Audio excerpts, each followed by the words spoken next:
I want to hear what people they talk. Want to get a shakeleti love. It's a love and I want to get another one. I go take and do waiting I love. Waiting you love, oh. Maybe waiting I love, oh.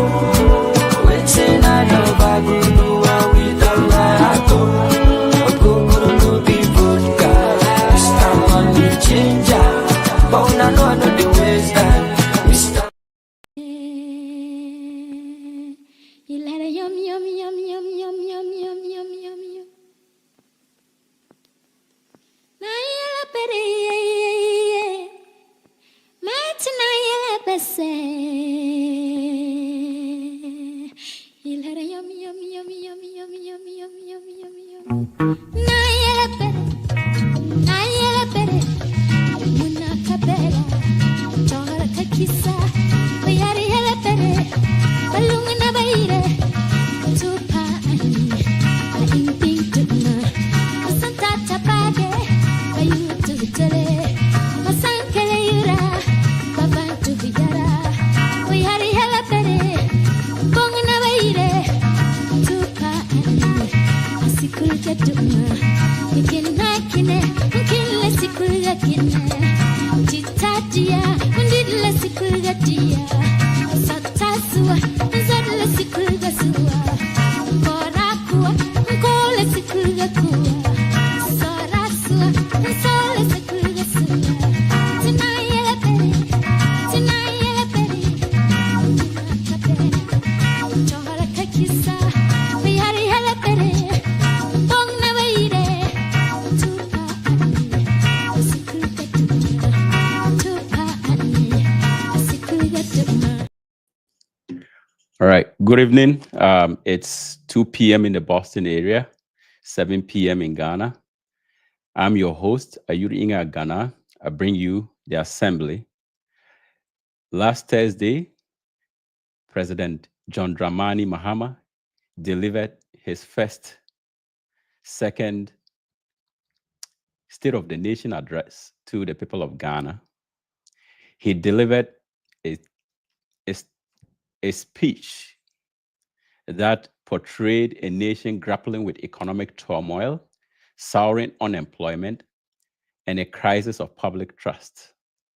This speech wasn't just policy roadmap, it was a clarion call for national reset. The president painted a stark picture of Ghana's current state, a staggering $721 billion city debt, beg your pardon, crumbling infrastructure, a healthcare system under siege from outbreak and funding cuts, an energy sector teetering on collapse. Yet, amid the gloom, he laid out an ambitious vision, slashing ministerial appointments to 60, reviving stalled projects like Seglemi Housing, expanding free SHS while fixing its flaws, and launching Operation Recover All Loot to hold past leaders accountable. But let's be clear, this isn't just about promises. It's about urgency. Can a government inherit a broken economy and still deliver a Ghana we want? How credible are plans to cut corruption while navigating IMF reforms? And what does it mean for the average Ghanaian when the president admits that even Agenda 111 hospitals, a flagship project of the last administration, remains unbuilt despite $400 million spent? The speech also sparks debate on deeper questions. Is military training for national service a bold move to instill discipline or a distraction from systemic education failures? Can oral avoid becoming a political witch hunt while restoring faith in governance?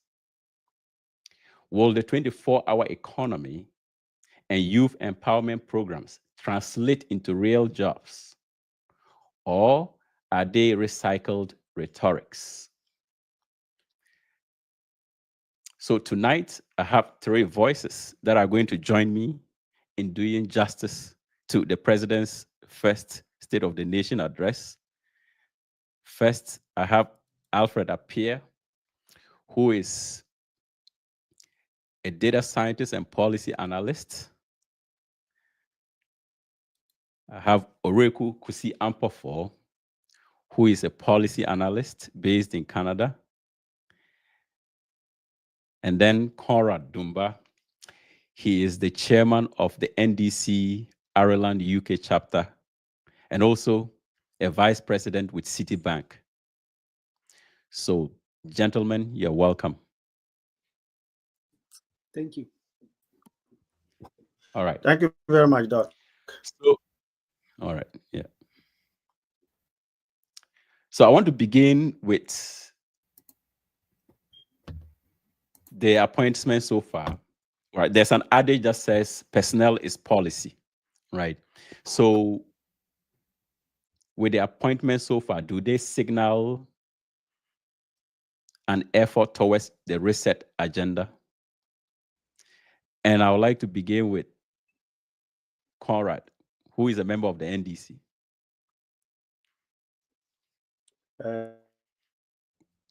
I can't seem Okay. to hear you. Can you hear me?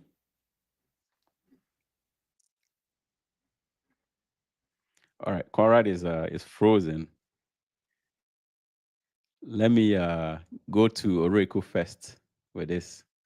I mean, usually, yeah, personnel is policy. If you set an agenda, it means, especially with respect to, delivering a vision that you promise the Ghanaian people, it has to reflect in the people that you have appointed. Does the current appointments that you have seen so far signal that the agenda is going to be achieved?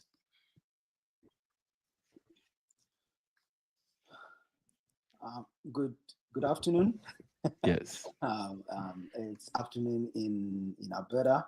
So good afternoon to yourself. Good afternoon to my colleague panelists and your cherished viewers and listeners. So this is a big question. Like I agree with you, personnel is policy. So far, all the people that the president have appointed are qualified regardless of how you look at it. They are qualified to be in that position. They deserve to be in that position, and the president want them to be in that position. Then there is the issue of whether they can deliver or not.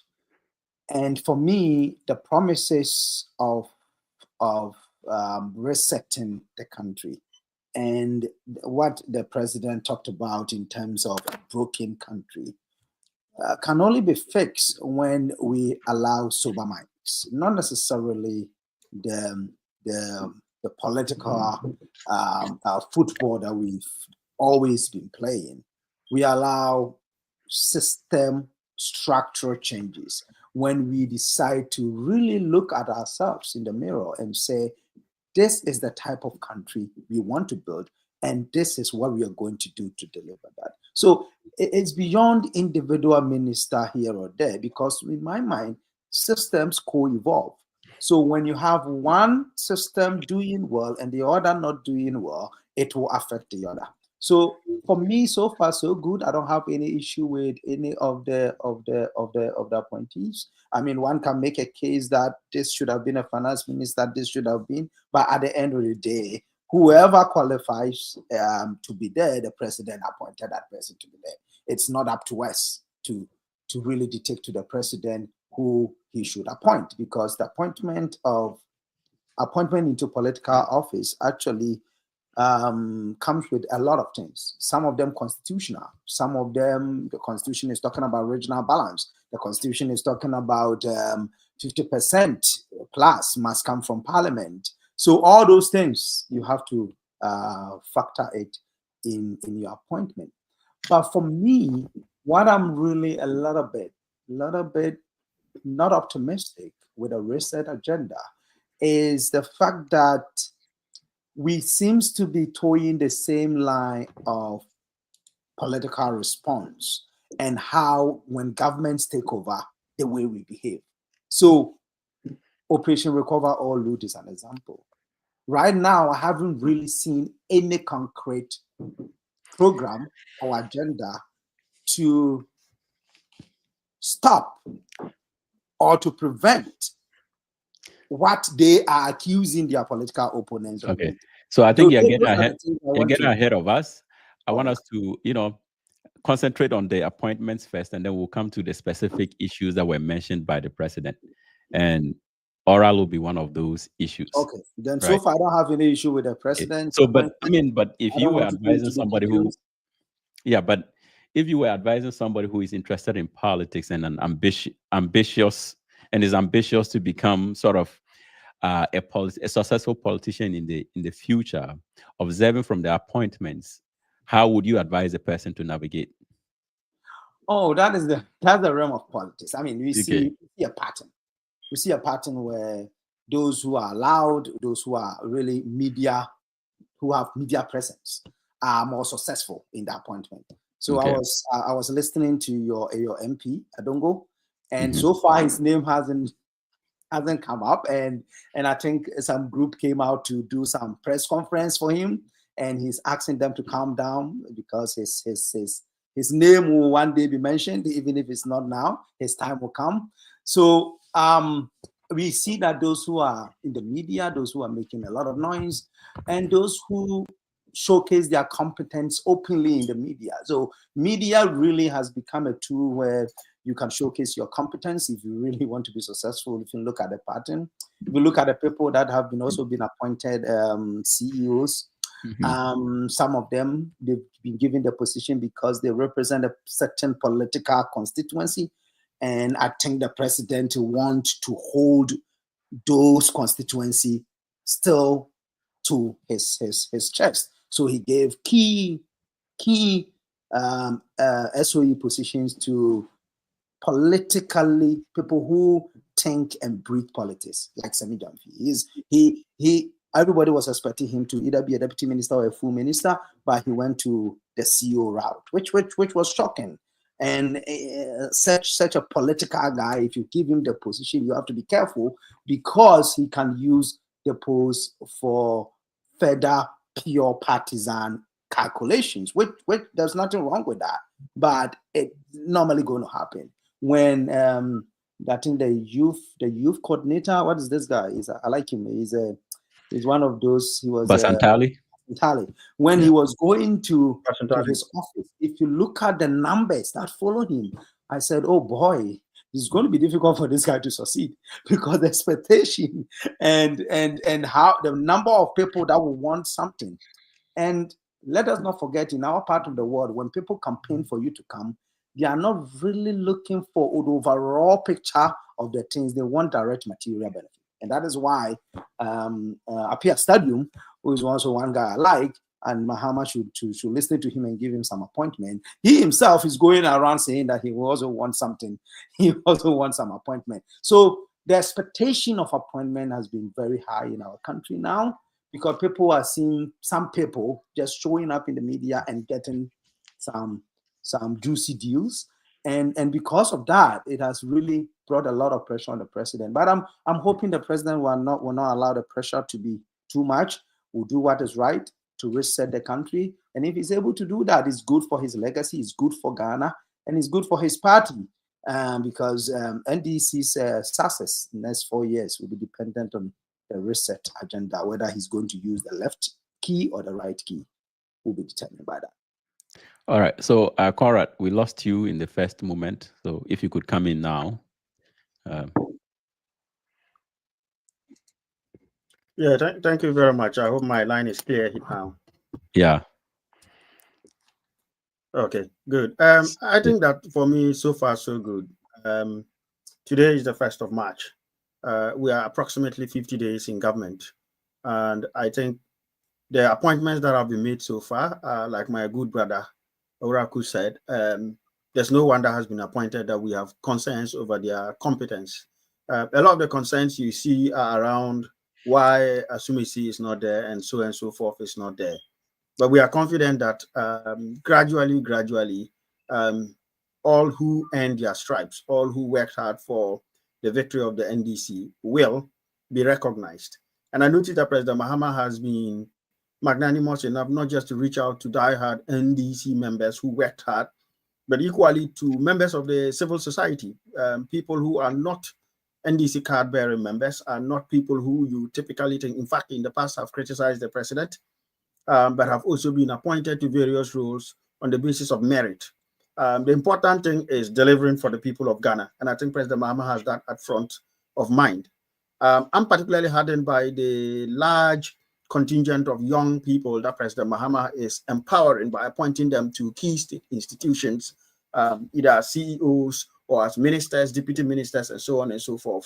I think that President Mahama is signaling that in this legacy term of his, he is looking to make sure that a new crop of Ghanaians, a new crop of the youth who have a large stake in this country, relative to the likes of those whose heydays are long gone, if I may dare say. I'm talking about the likes of Osafo Mafu and Co., who, not that we say experience doesn't need to be in government, but experience should be in government, but we also need the young whose knees are still well greased, whose elbows are still very much strong enough to bear the shoulders. Somebody has to do the heavy lifting. You know, you want somebody who is going to go 9 to 5 and not somebody who go 10 to 3, because we know when we get to a certain age, our bodies will strain. And so I'm glad that President Mahama is putting a lot of the young people there, people who are hungry for the development of our country, people who test for the salvation of our people who campaigned, and that's quite gratifying. You know, if I came to a village and campaigned that water should come here, and President Mahama then goes ahead and makes me waterworks boss, that village will be looking at me square in the face, expecting me to deliver. So I'm glad that President Mahama has given the youth a chance. Many of the young people appointed, I've had the privilege to know, work, or at least know them from afar, and I know these are men and women who are ready to work for Ghana. And so I'm rather delighted that President Mahama has done that. He's literally ushering in an entirely new crop of leaders. These are the leaders who would be very topical, very crucial in our governance and leadership space as a nation in the next 10, 15, 20, 30 years. That's what we are talking about. If you look at the likes of the famous likes of Chikata and Co., when they came onto the scene, they were barely in their 30s. And so a lot of the people appointed by President Mahama on average are in their 40s, early, mid to late 40s.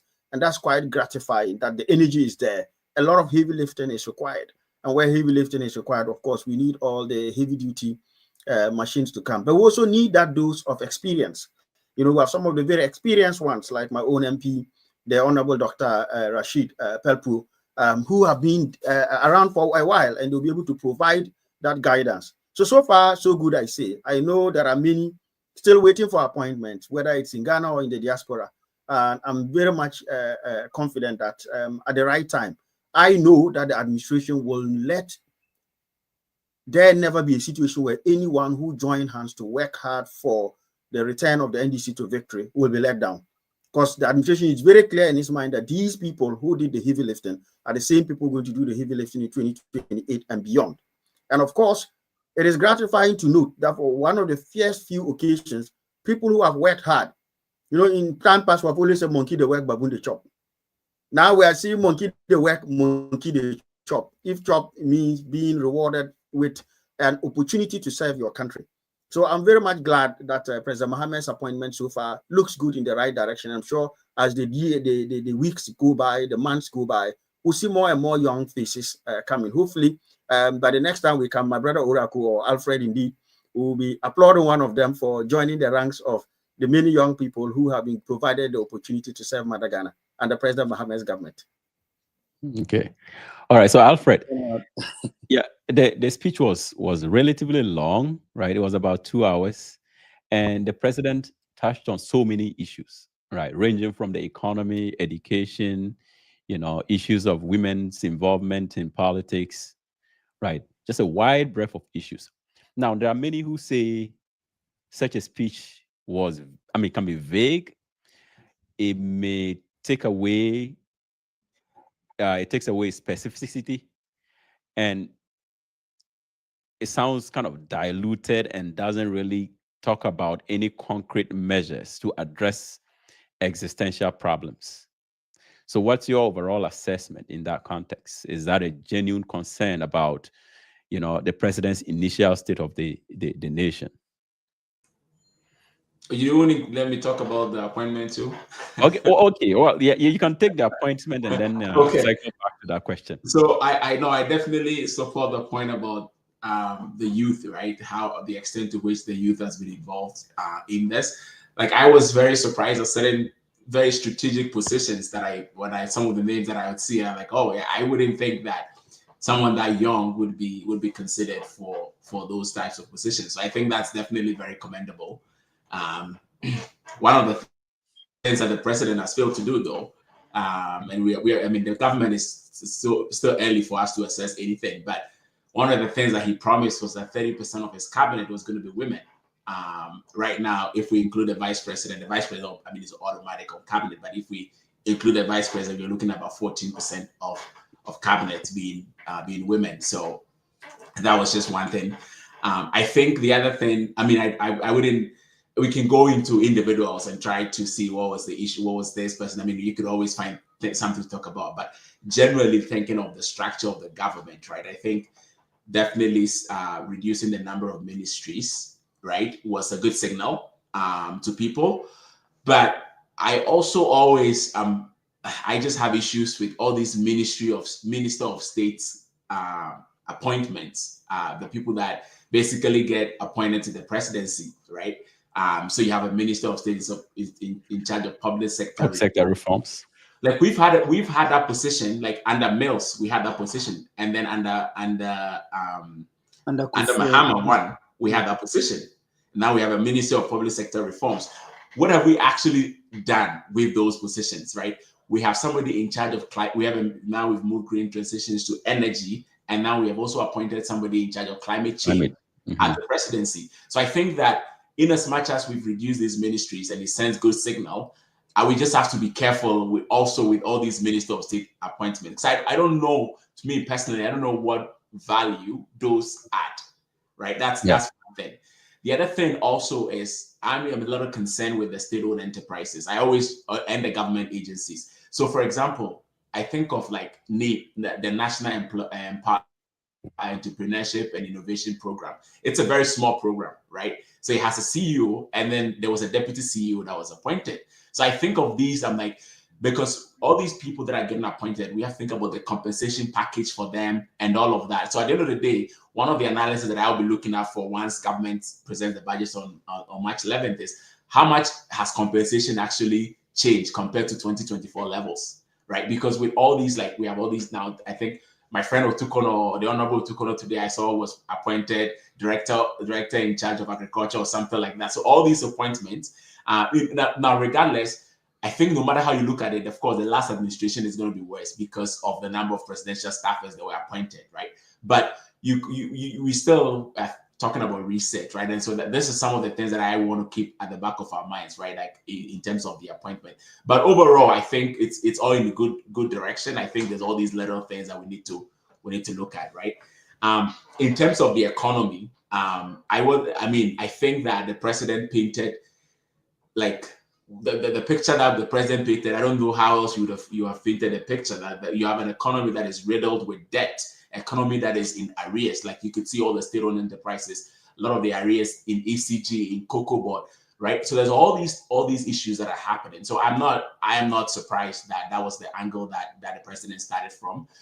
Mind you that also, I don't think the state of the nation is where the president is going to communicate deeper policy details, right? I think it probably want to set what the policy direction is going to be, some of the key areas that he's going to focus on and all of that. Again, one of my concerns is that we are talking about an economy in arrears, right? And then the president now also talking about all these other programs, the big push, the 24-hour economy, all these programs are going to cost money, right? But the economy is in crisis. Plus, you're also planning as part of campaign promises to get rid of certain taxes that have been thought to be regressive and all of that. So there's all those that needs to come together. So of course, the budget is going to be key. Right now, there's a lot of investor confidence, right? So when you look at the government treasury bills, there will be a lot of oversubscription. Government is basically rejecting money from investors, right? So that tells you that the investor community is kind of, enthusiastic about the government, call it a new government bounce or whatever, right? But the budgets, it really would solidify that, how the government shows fiscal discipline in terms of what it's planning to spend and all of that. I think is going to be critical to the budget.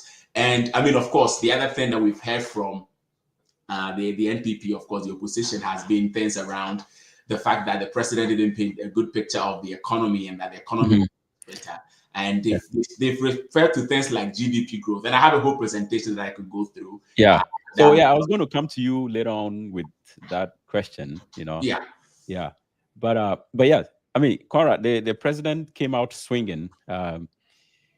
He began by reiterating the overwhelming mandate that was given him. He stated the voter margin that he won the election by. And then he proceeded to talk about, give me a second here. And then he proceeded to talk about the state of the economy, right? He mentioned the fact that the previous government had estimated for inflation to be about, I think, 18%, right? And then they ended up recording 23%, something in that range. And then the cedi depreciated from 19% in 2024, after it had already depreciated by 27%. The debt is about 721 billion Ghana cedis. So he painted a very gloomy picture of the state of Ghana's economy.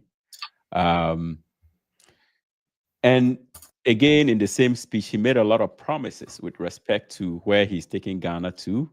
And most of them involved significant capital expenditure.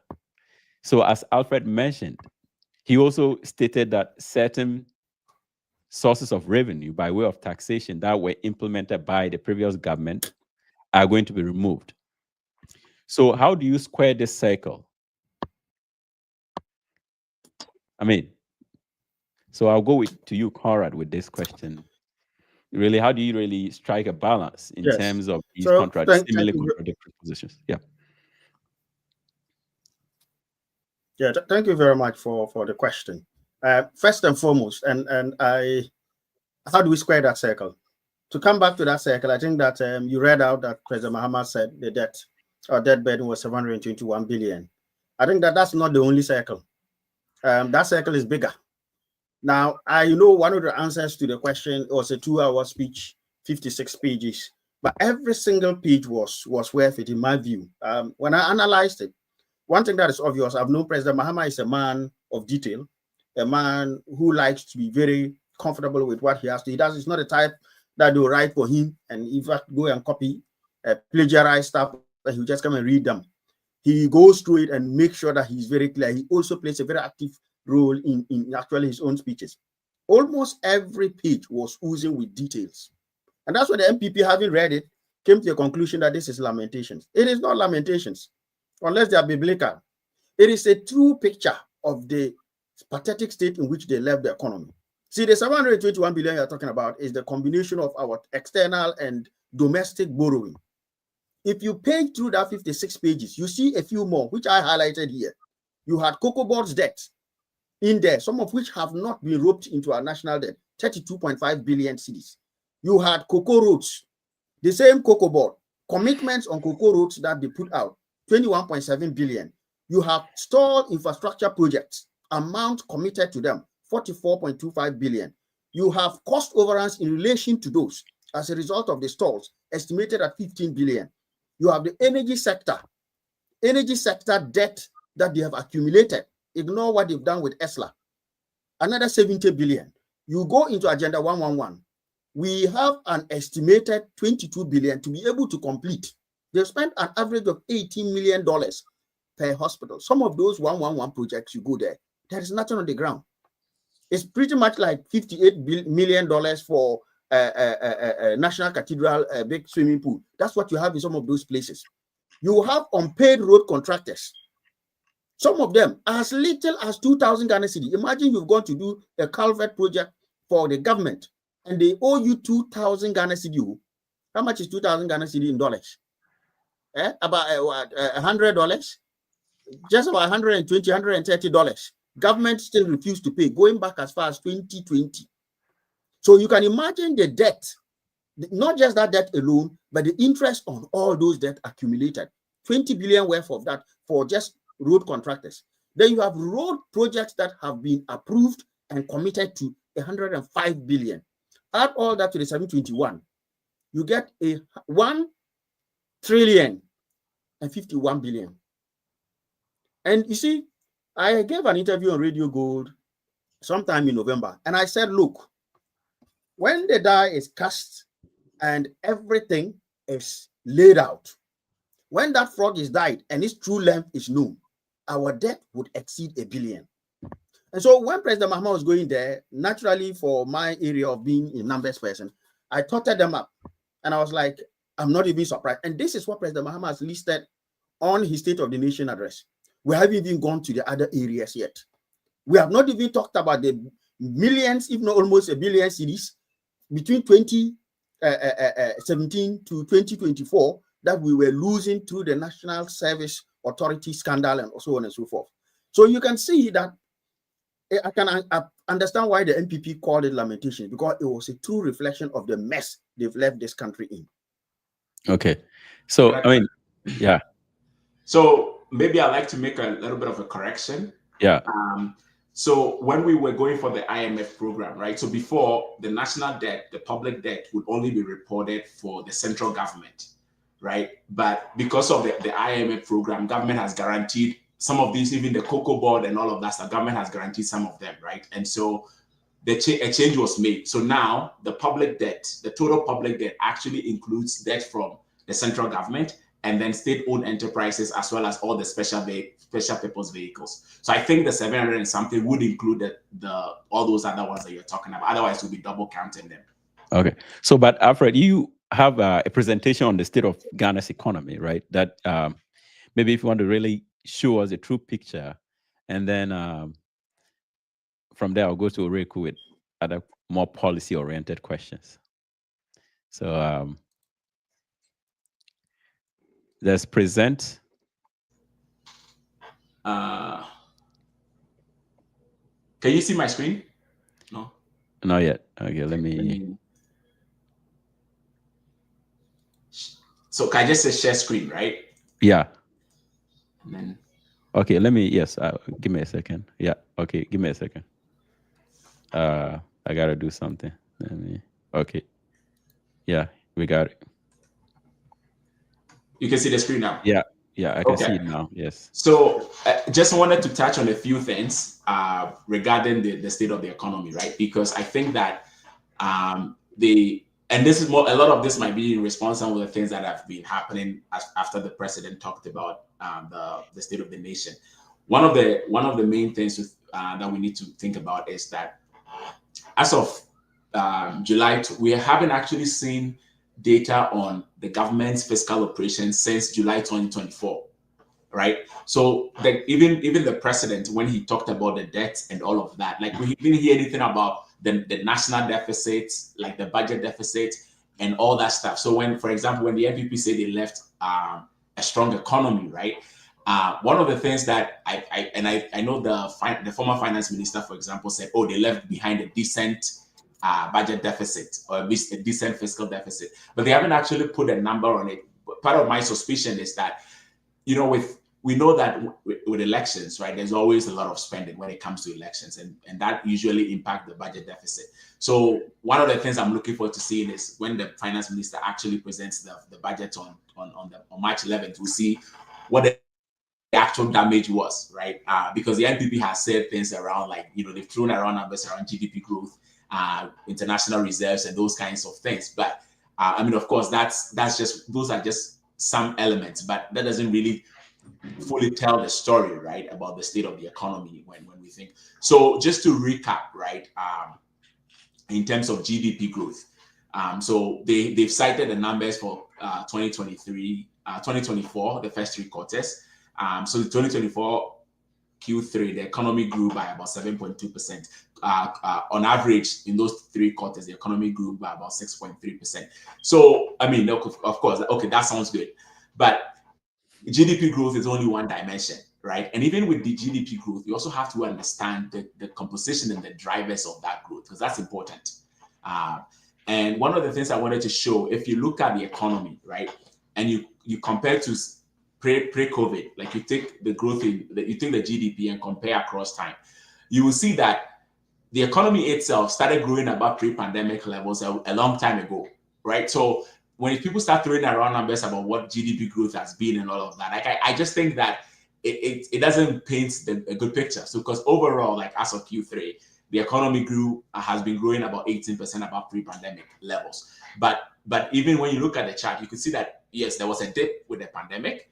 A sector like industry, of course, took a while to recover, but services and agriculture and the overall economy recovered a very long time ago above pre-pandemic levels. So that's one thing to keep in mind.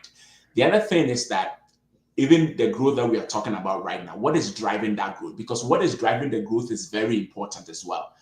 When you look at the first 3 quarters, right, you will see that it is industry, and even in industry, it is gold, right? So as gold production has ramped up in Ghana, that is what is really driving the growth in the economy. Now, mining, when we are talking about mining and quarrying, and basically the gold sector, right?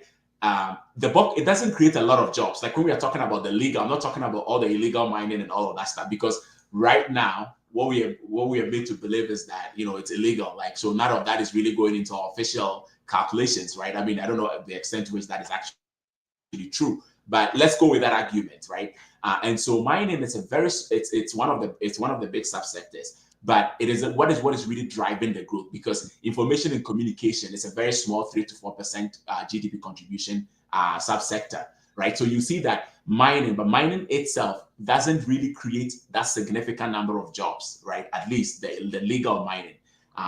So when you look at that, when you look at sectors like crops and cocoa, so what you're saying is that mining is driving growth in terms of GDP, but not in terms of employment. I don't because in terms of employment, because its share of employment is not that significant, right? Okay. So this is what sometimes economists will call a jobless growth, right? So the economy is growing, right? Because but that's why it's important to look at what is really driving the growth. So if it's mining that's driving it, well, there's not a lot of people that are actually employed by mining in mining, for example. The other thing to look at is, for example, agriculture, crops and cocoa. There's a lot of people that are employed there. There's a lot of people that are employed in fishing.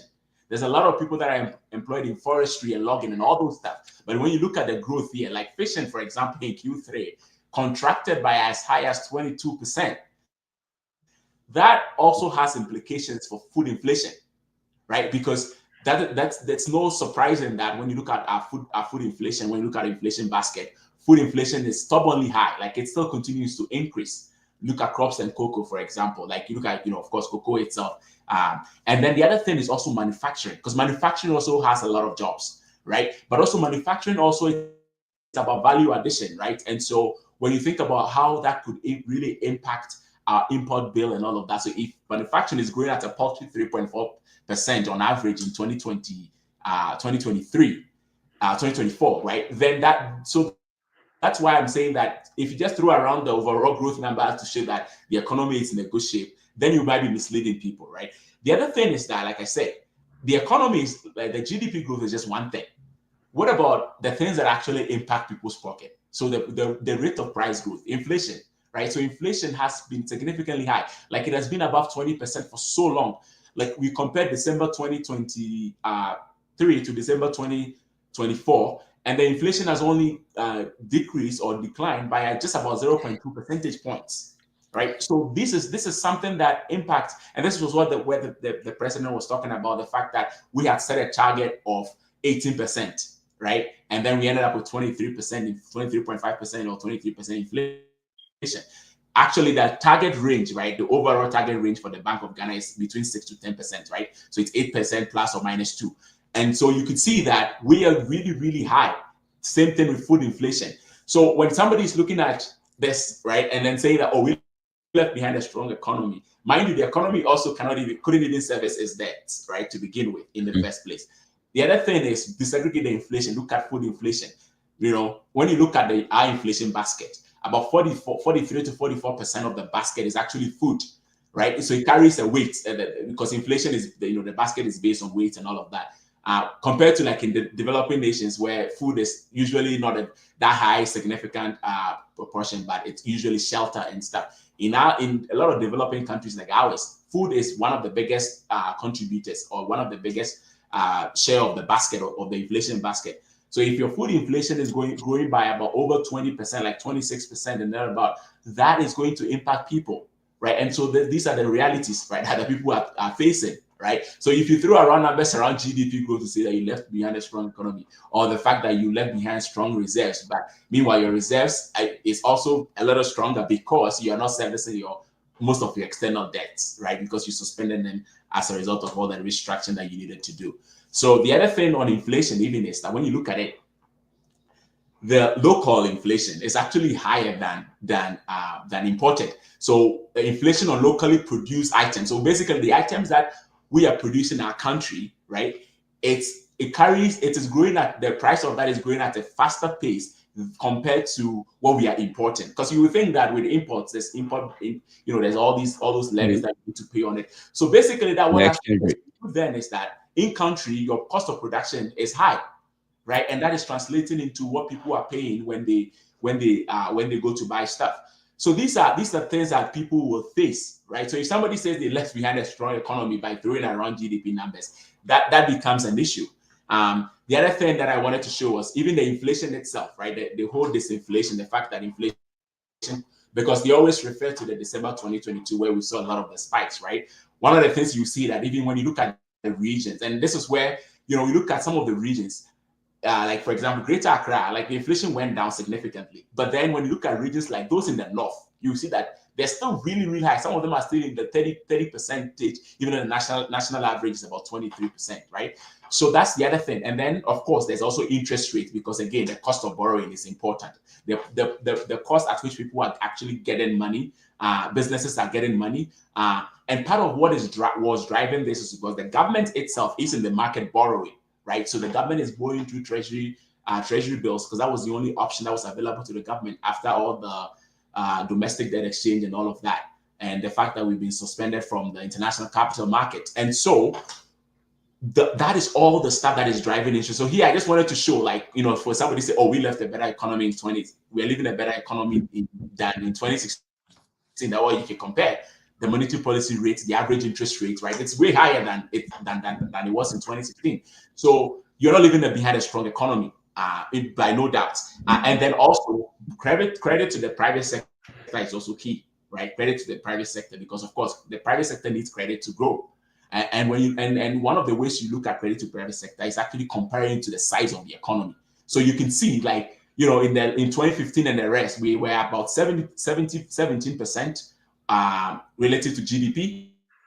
Now, as of December 2024, we are doing about 9%, right? So that's a significant drop in credit to the private sector. What does that mean? Well, that impacts businesses and their ability to raise capital to be able to grow their businesses and all of that. So these are things, but this is all part of the elevated credit risk that the economy was in, right? So non-performing loan ratios are high. So banks, of course, are less risk averse, and they don't want to be able to be lending to the private sector, especially because the government is there. The government is borrowing from the short end of the treasury of the securities market, and so government can easily just go and borrow, right? So why would they want to take risk with private sector and all of that? They've thrown around the numbers around reserves, so I wanted to show that. So as of December, the reserve is about four months of equivalent to about 4 months of import cover. So that's good, but we have to take into account the fact that one of the reasons why this is the case is because we have suspended our external debt servicing. And if you want to see, you can go to 2022 where you see how the reserves were dropping when we started paying or we kept servicing debt, right? The reason why some of this debt, part of it is because of the domestic gold purchase program. That's no doubt about it. But the other part is also because we have actually suspended our debt servicing on a number of issues, right? You can talk about exchange rates. I mean, exchange rate is another thing, right? Like, the dollar to CD ratio, right? You can look at that. So, I mean, when you look across all these indicators, like, you cannot tell me that you're leaving behind a strong economy. And then the other thing that we haven't even seen is the issue around the fiscal situation itself, right? the money that is actually left for the government, because all these indicators, and so you don't pay your bills with GDP, right? Like for example, Yeah. And so the actual money that was left for the government, that's an issue that hasn't even come up, right? I mean, the president talked about the sinking fund, right? But Yeah. So basically, he said they left $64,000. Right. Yeah. When they had left about $280 million when they were Exactly. Right. And that part is also very surprising to me because the sinking fund, one of the sources of fund for the sinking fund is actually the petroleum revenue, right?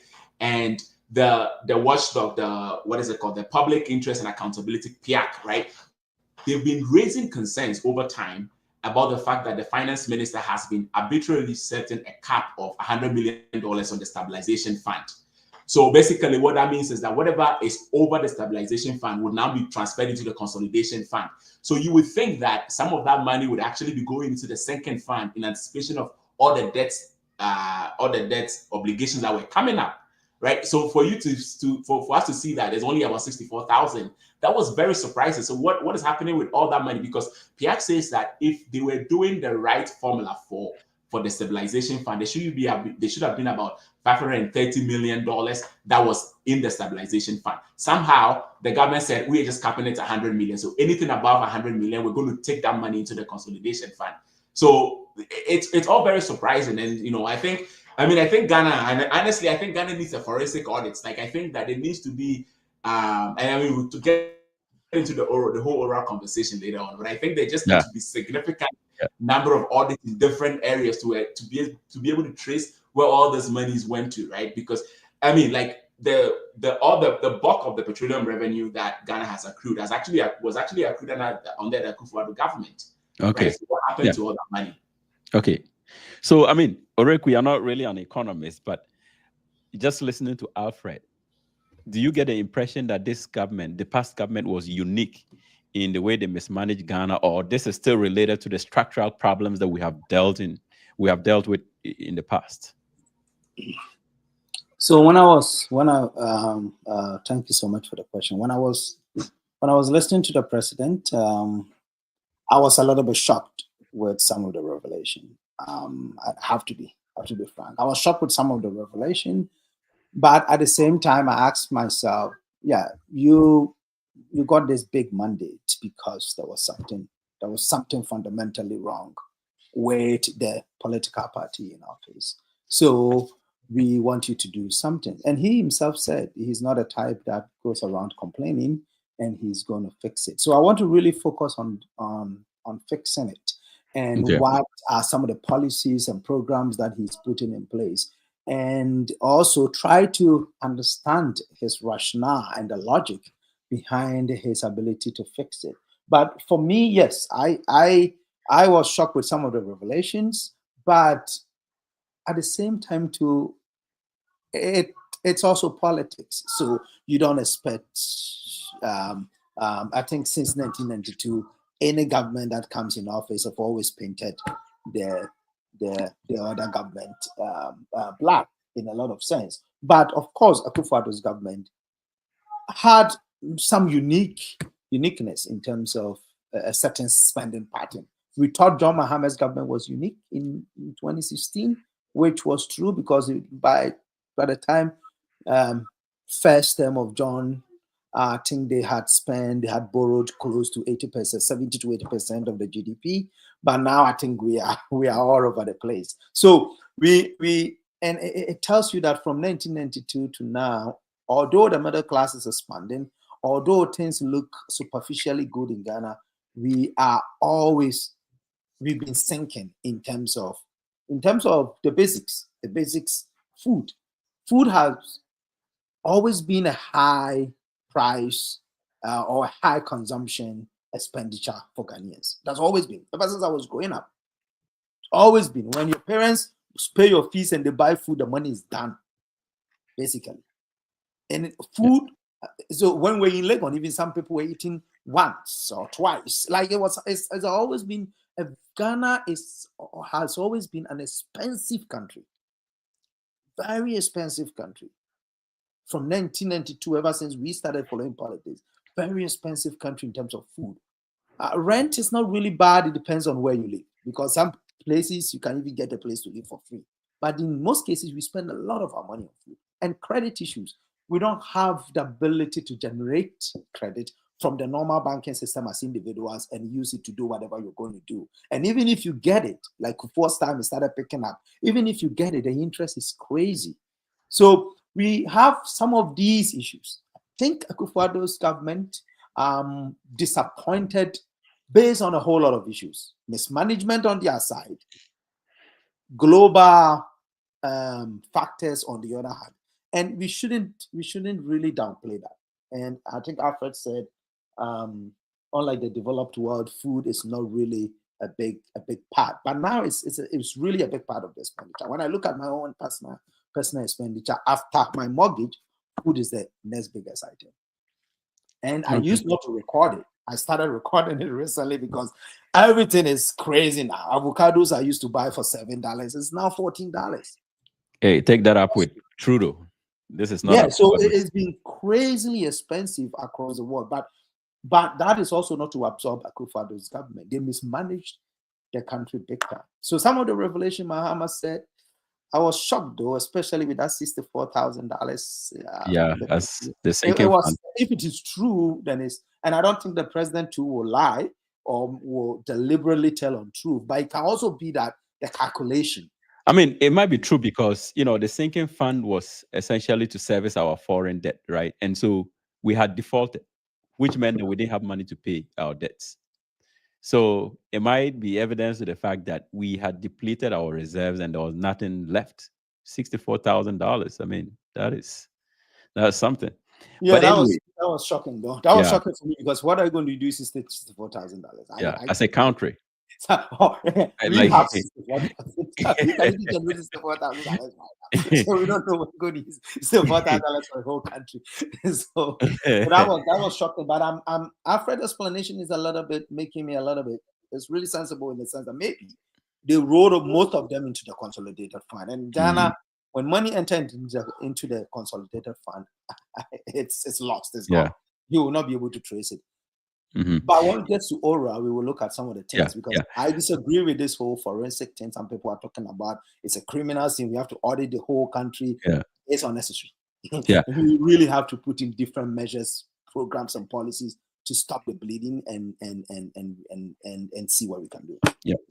Yeah. When I spoke with Bryce Simmons the other time, we spoke about the policy space in Ghana and the fact that there are no multiplicities of vested interest in the policy space, and each of them pushing their agenda whenever we are making policies, right?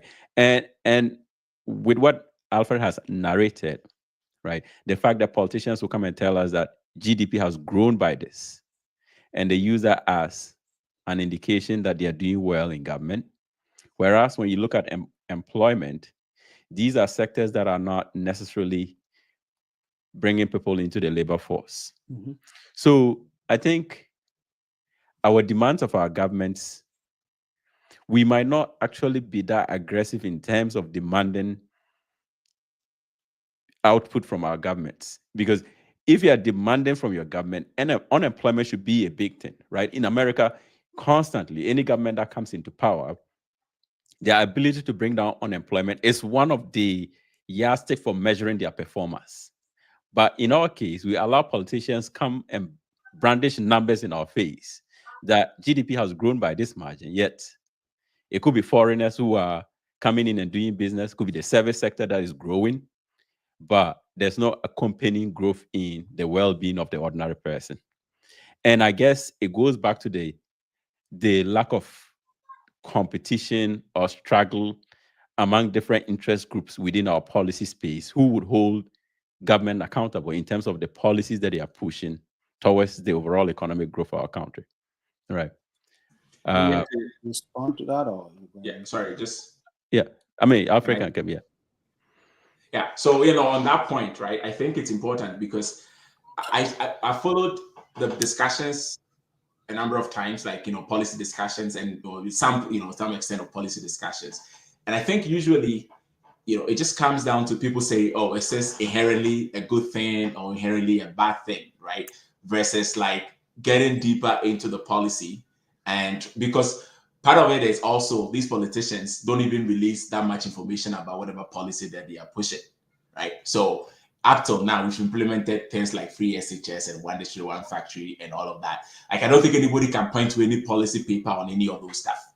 Like, what were the original objectives of these things, right? Like, and to what extent are we actually meeting those objectives? Of course, the extent at which we are meeting those objectives doesn't even come in, because we are not even discussing those objectives. It's like, it is all just politicized. Like, your free SHS, is it a good thing or is it a bad thing? 1B1F, is it a good thing? 24-hour economy, is it a good thing or bad thing? So this whole oral thing that we've been talking about, like, there's a lot of things happening about it. Some people are saying it's a witch hunt and all of that, but frame it as a policy, right? And then start the discussion. And then it's like, okay, what are the outcomes that we are hoping to achieve? And then how will we know that we've achieved those outcomes? So we can talk about a lot of that. The other thing that you mentioned about employment, even, right? So this week, the Ghana Statistical Service released a report about employment over time. And it's funny that, you always hear people talk about the number of jobs that have been created and all of that. But what about population growth, right? So if you create 500,000 jobs, like, what are the indicators that are telling you that your economy is actually creating jobs to absorb the population growth and all of that? So, for example, in 2017, right, about 71% of the population was employed. That is, of course, the excluding those that are in school and all of us. But those 15 plus is usually the age group that is used. 71% in 2017. When you look at the latest data in 2023, it's actually 62. It has reduced to 62% of the population. Right. But here you have politicians will be confusing, obfuscating the issues, throwing around numbers around, creating 2-point-something million jobs and all of that. And I think it's about, like, who is there to challenge those types of arguments and be able to probe those, right? And show that there are alternatives that tells you that maybe this number that you are saying might not be correct, right? But again, we don't politicize that enough, right? It's just, oh yeah, my party has said this and I'm going to just follow it. And right now we're seeing that played out. The NDC government, like, you should see me on Twitter, like, arguing with people or people arguing with me about some things that I've said about certain things. But I'm making comparisons to what we saw before, right? It starts small. People will defend everything, like the example of the president flying his brothers, going with his brothers' private jet. Yeah. Potential conflict of interest issues there. But people wouldn't understand that just because there's a political party, they want to be able to defend that. Right, so I think that's the issue that we face. Like, we are not asking the right questions of politicians, right? We are not asking them to really release this information. We've said we've done gold for oil as an example, right? One of the things we did gold for oil. They told us a whole bunch of things that gold for oil was supposed to do. We didn't really see those manifest. There wasn't any evaluation. The NDC now is trying to do a gold board, which is also going to basically be something similar to that, without actually telling the Ghanaian people what was the impact of the gold for oil and all of those stuff, right? So it's just, but then when you say, people say, well, government's the continuum, and so they're just going to continue. But it's like, if you're not assessing what has been done to understand the issues, how are you sure that this policy proposal that you're making is going to change or achieve those outcomes that you think you want to achieve? Okay, so let me move quickly to oral, and I'll bring Conrad in. I mean, the president mentioned oral in his speech.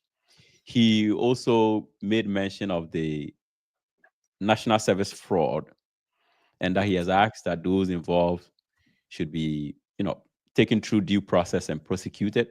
And also, he alleged that some had left the country and that action should be taken, or steps should be taken, to freeze their assets and all that. Right. He also mentioned the Agenda 111, which is a flagship project of the previous administration, whereby it is alleged about $400 million was spent, yet there's no work to show for it. Oral presented over 2,000 cases of potential fraud by former members of the previous government, right? And Alfred, I don't know if you remember the exact figure that they mentioned, because the committee said they could potentially recover over $21 billion. $2.1 billion. $21 billion. $21 billion, right? They said they could potentially recover $21 billion. Now, I had a conversation with Bright Simmons, and he talked about the nature of government projects, right? And that sometimes government can spend a lot of money on a project without no work to show for it. Yet, it will be extremely difficult to pin it on one person and potentially prosecute them for maybe mismanaging funds or even stealing it. So, how do you think the government really intends to execute oral? Again, Bryce Seymour says that if they're able to recover 12% of what they claim they can recover, that would be extreme success. Thank you very much, Doc. And I just, before I carry on with oral, just a few observations. I think that yourself and my brother Uraku have a very beautiful way of euphemistically terming something called unique. The MPP's unique way of governance, which in my view is a euphemism for some very callously irresponsible incompetence. You know, how do you explain? I mean, to put it in context, my reason is this. You notice that the government had to pay just over 9 billion cedis in DDP in early February. And the accounts that were allocated for which proceeds to pay that debt were these two sinking fund accounts, the dollar denominated one and the CD denominated one. And this is where let me apologize to our MPP brothers, because we have misrepresented the amount they left. They actually left more than what we said. We said they left $64,000. Let me be charitable to them. You see, they left $64,307. So we missed the $307. Lest they go on the social media and then they prosecute us for that. But to put it, and to be fair, on the CD account, they left 143 million Ghana cedis. This would have blown off like nothing. The NDC wouldn't have made noise about it, except for the fact that the former minister, I would say in a haste to outdo himself, came and made clear that they had left millions of dollars in the accounts, only for us to find that they left $64,307 and 143 million Ghana cedis in the account, when the total amount that was needed was roughly about what? 9 billion. That's about $600 million dollars. We needed $600 million. They left us $64,000. This is not just incompetence. This is a callous attempt to hobble the economy and stop the government from being able to take off. I mean, you inherit a government. In less than a month, you're supposed to pay the equivalent of 600 million, and they've left you 64,000 in it. So I don't just believe it's unique, or it was unintentional, or it was reckless. It was callous and incompetent for anybody to do that. And I think that just to clarify to my brother Alfred, look, our gold board is not meant to do the same as gold for oil. I mean, you ask, we don't have any information on what the gold board ended up giving us. I don't see the benefit. It was basically barter trade. You are selling a precious mineral like gold, giving it to somebody for oil. If this is not barter, what else is it? It was lack of bereft of common sense, especially when the price of gold was going up. And we lost about $90 million. That's over 1.3 billion. I mean, as of January, that's what the estimate is. $90 million dollars was lost as a result of that program. But the gold board is meant to act like cocoa board. It's meant to make sure that we are bringing in, look, if you're a small-scale farmer, legitimately licensed small-scale farmer, not the galamseyers, we get a mechanism just like cocoa board does for cocoa farmers. We do to same. Bring it together so that we are able to make sure that Ghana benefits from the exports. Because when the UAE tells us, based on their custom records, how much gold has come from Ghana, there's a vast difference between that and what our people declare as how much gold has gone to them. And this is the intention to stop it. We are not doing the barter thing. But now to the specifics of your question. And look, I admit, Alfred, that yes, ideally, and the IMF forced that effectively to make sure we were reporting all our debts and not below the line type reportage. But the truth of the matter is, a lot of the things that are coming up now, as you can appreciate, we are finding monies that they were hiding from the IMF. Because the IMF doesn't have its own analysts in the government departments. What you declare to them is what they have, subject to they coming out to do, if you like, a full-blown audit. Of course, we will see one in April, and we will know how long that frog truly is, given that it's now well and perfectly dead. As for the oral thing, even if I remove the principle of oral aside, there's been so much rot in the last 8 years that something must happen. Otherwise, we might as well forget about democracy. If you look at the amount of tax revenue we have collected, when you tot it all up over the last 4 years, we've been making fantastic, over $1 billion Ghana cedis revenue on average over the last few years. That's just the revenue alone. We're not even talking about the borrowing. We're not even talking about the oil proceeds that Alfred mentioned. There's so much money that has come into our resource, if you like it. We've never had so much income in the history of the Fourth Republic in Ghana. And yet, ironically, in that same period, we have stacked up the highest amount of debt accumulation, 721 million. Let's even use that conservative figure. That is 600 billion more than the 120 billion that was. So, I mean, but Conrad, look, I mean, I think we acknowledge, the waste in the system, but I guess the point I'm making, Doc, is this. I want to set the scene for the fact that something needs to be done. Okay. Some people don't like the name oral. Call it whatever it is, but accountability needs to be exacted on the people. I don't need to go through the NAC scandal and what you saw there. I don't need to even go through this Agenda 111. We know there's a lot of rot there. The NDC's call for oral recovery of loot, not jail them and let them get away with it. No. Otherwise, I come into government, I steal billions, you jail me, but my descendants will forever worship me and even build a statue for me because I put them on a different planet of wealth. People have to not only be jailed, but the resources have to be taken away from them, so that it will serve as a deterrent to others that if you steal, we will get you, and when we get you, we'll strip you of those resources together with the penalty and still deprive you of your freedom for a significant period. I think every Ghanaian, every well-thinking Ghanaian is solidly behind that approach, and that is why we choose to call oral. I know my brother Dominic Ayine, Dr. Dominic Ayine, has talked about potentially using the magistrates. I don't know why the MPP are so scared about it. It's called the tribunals. In the UK, we have magistrates, a layman. That's what I see the tribunal as. We can use it.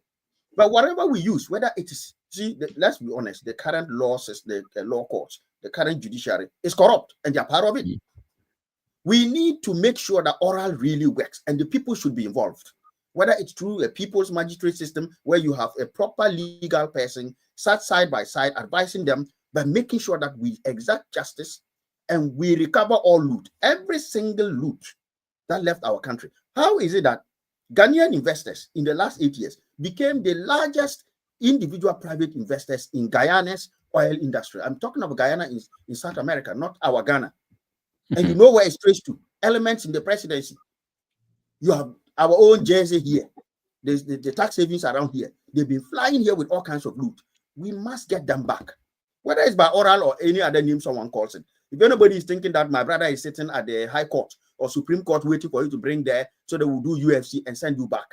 If we have to take a single person 10 times to court and eventually get what we have to get from them, we must do it. And I support Oraku and Alfred's call for full-blown audit. I think that the oral, perhaps the 21 billion might be a very, not a conservative number, but we need to do a full debt audit. That's the starting point. Well, you think that number is rather conservative? Well, yeah, okay. If you know what has happened, I mean, if it is, just think about it. How much money off head, what we have, what has happened versus what's lost. How much is gone to? It's shocking us because we've never been in that particular space before. But I'm not. People have become billionaires in dollars, so in our Ghana. Yeah. Just because they know somebody. Okay. And I'm not saying everything you do there is corruption, but we know the way people have done things. They force private companies to pad government contracts huge. Yeah. Imagine I was the brother of the president in 2017. I was given $20 million just to review cases. So I suddenly set up a law firm and quickly get $20 million. And that is the beginning of it. There were many people, the cousin of the president, Gabi, at the African Law Associates. It's public knowledge. There are many cases where if you go to do business, yesterday I was talking to one of them, I met somebody in London on this. They go to do business and they are told, add this amount in there, and then we will give you the decision to cash hours first before we even allow that. big international corporations in billions. So we need to do that oral. Okay. Perhaps Alfred and Uraku, who may not be in the thick of things like those of us who have decided that we sacrifice our partisanship and we are fully on board with the NDC, not that we won't see the middle of the road. If you have better ideas, let's put them on the table. But as Ghanaians, we must all rally round and make sure that that 12% should not even be what we should be aiming for. Look, okay, no mercy for the cripple. Yeah. So, but if you somebody see, is caught, whether they know President Mahama or they are his brother, they must all be dealt with. Otherwise, forget it. You and I will rip our nation off to buy jacuzzis going forward if we can get away with it. Yeah, I mean, the problem here is that given the nature of the waste in the system, the argument is that you may not be able to trace it to a single individual. That the policy-making process or the approval of money for projects is so muddy that pinpointing a specific culprit for the waste might be actually difficult to do. So, for instance, they talked about the Palubu Dam situation where they had already spent $12 million. That $12 million was based on a contractual agreement between the government and the contractor. The money was paid out to the government, to the contractor. Now, if there are some deals, shady deals between the contractor and the awardees of the contracts, it might be difficult for you to really tease that out. But nevertheless, the $12 million is gone. As an auditor, I disagree. I'll tell you why. Okay. Corruption is a collective exercise. So when you even go into corruption studies, the likes of Rothstein and co will tell you that the whole thing and looking at it from a social contract perspective is difficult to if you like, arrest the problem because there's collectivity in it. So if we argue that, look, it's not just one person, there are many. That's a valid point. And in every corrupt exercise, there's always a lot of collusion on that. But let me say, I'll take the Palu one and I'll take this Sky Train thing. Ultimately, somebody signs something for someone somewhere. So if you take the case of the what do you call it, the Sky thing, Sky Train, we don't even have ground trains. We are talking about Sky. If not this nonsense, what else is it? The man who has been arrested and put on bail signed off for the payment of $2 million to be made. If you get an invoice to sign, you need evidence of proof of work. What did you see? What made you release that? You should be held to account. If that $2 million was then given to you, Mark, and you brought it behind the scenes, myself, you, Uraku, and Alfred shared, you cough. Next time, you won't do that again. No, but you see, you get your accounts. Yeah. Right? You see, if you go forensic, that corruption, unless you were cashing that $2 million and sharing on paper, we will, if you follow, when huge money moves and you follow the trail, you will get the people. Okay. Where contractors are part of it, and in our part of the country, it is true. Most of the contractors, they dabble in corruption. So take the Palu project again. 12 million is gone. So somebody signed the contract. Because you signed contract and signed the invoice, we would hold you to account and lock you up. If you tell me that you signed 2 million for no job done, or 12 million for no job done, and you got no penny from it, and it's out of what? You are telling me, oh, this was just a mistake. It's not a mistake. You should be punished for it. If you decided to be monkey to sign it for someone to chop, go to jail on that person's behalf so that the next person won't do that. But I can tell you, those kind of contractors, remember, I used this case when an international company, a company of international repute, is fingered in a deal like this, where they've received money for no work done, and they are taking on because they do projects elsewhere, they will quietly come behind and return the money, and you can blacklist them. Why do you think our Zoom Lion was blacklisted by the World Bank in Liberia? So it is about us not saying that it is impossible. Remember the child that says they won't climb the tree will stay at the bottom. The one that says I will climb, whatever happens, they will climb it. So I think we should go after them without any share of that in our mind that we won't get them. Whatever it takes, come hell or high water, let's get people. Heads must roll for it. Even if it's getting the main head and the other small heads go, next time, the small heads, when they go to another big head for him to sign, he will know that he's not signing his own death warrant. All right. Okay, so Alfred, now going back to the same conversation with respect to how much oral is likely to recover, and then using the Palugu case as an example. Now, the $12 million that was paid out was perfectly legal. You have a project that is $900 million. The project is worth $900 million. If you pay out $12 million, that is minuscule of the overall cost of the project. So you won't really expect to see much work done. But again, that money is very significant. Like $12 million is a lot of money. It's not chicken change. So if people are arguing that they haven't seen any work done, given the magnitude of the overall project, you're not really going to see much done if you have paid only $12 million. So can you really hold somebody responsible and say that they wasted money on a project and there's no work done? And I'm not saying this to absolve them, but I'm just saying this to say that perhaps we need structural changes, right? So that some of these leakages don't happen, because at the end of the day, it might actually be difficult to pin someone down for it. Yeah, absolutely. I think, the whole public procurement practices and all of that, there's just definitely significant overhaul that needs to happen there, right?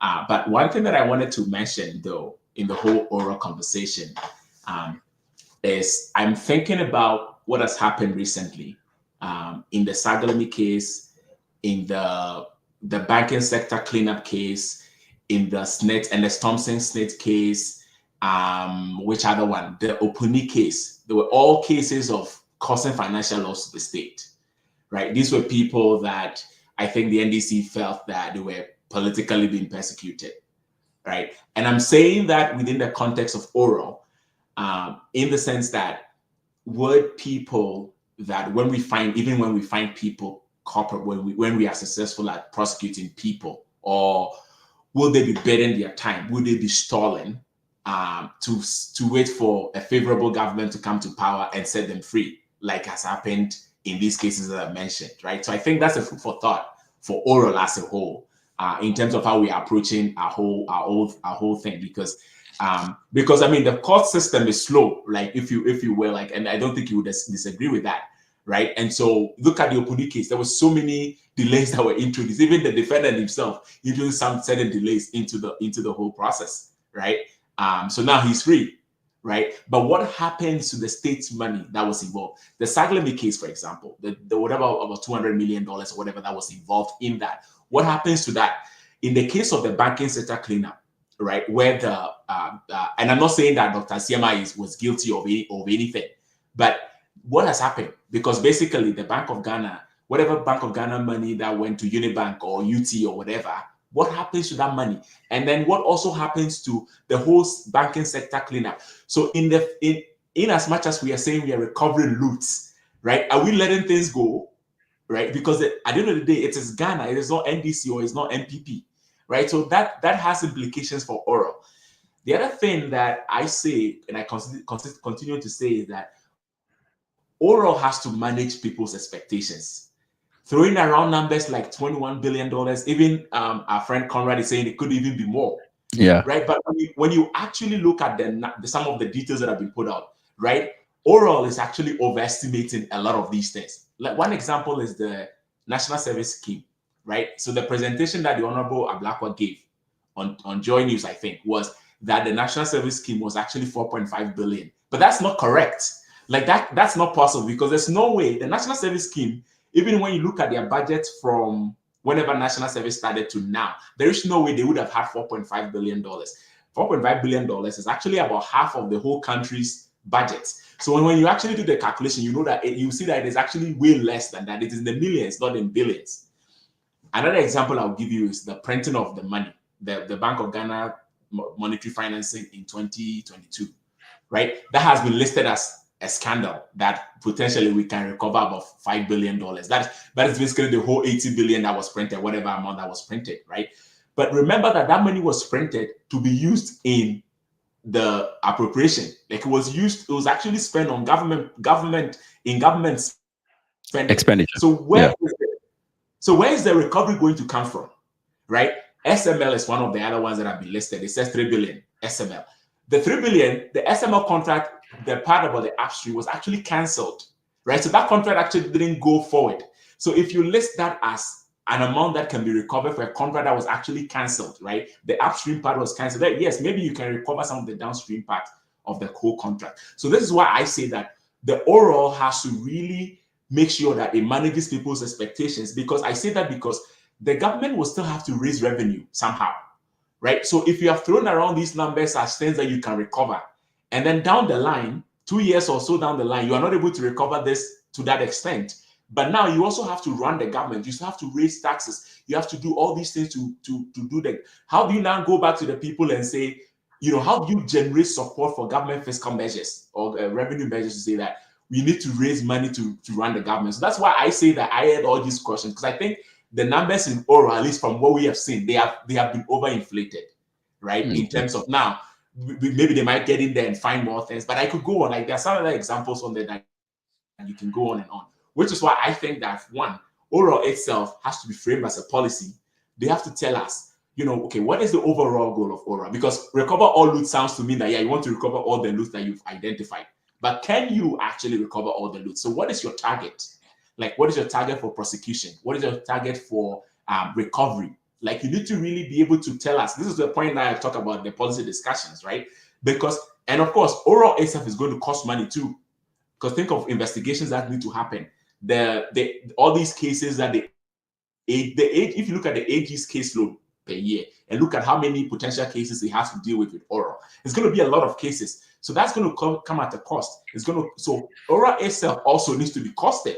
And then the Ghanaian people need to be told that. So, for example, if you end up going to spend, I don't know, some $1 million on Oro and you're able to recover just this much, was it worth it? I mean, I get the point about sending a message to people. You cannot just steal the state funds and go scot-free and all of that. But that message also get contradicted by the fact that people that have been accused of causing financial loss to the state are being